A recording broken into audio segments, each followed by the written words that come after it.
Seninle peyman keser, sen beni sevmem de seni.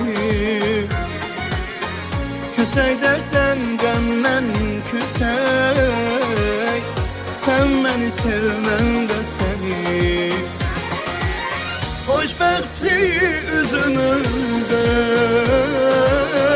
yaraşdıraq özümüzə.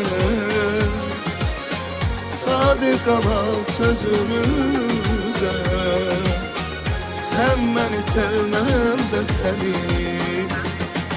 Şirin kelime söz danışar, İncisək də tez barışar. Sevenlerle biz yarışar, sen ben sevmem de sen. Şirin kelime söz danışar, İncisək də tez barışar. Sevenlerle biz yarışar, sen ben sevmem de seni.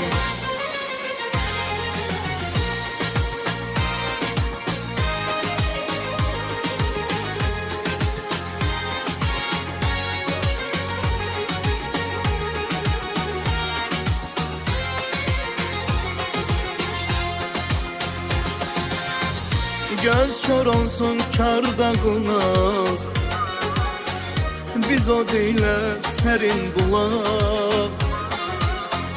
İki qəlbdə bir can olaq, sən məni sevmən də səni. Xoşbəxtliyi üzümüzə, yaraşdıraq özümüzə.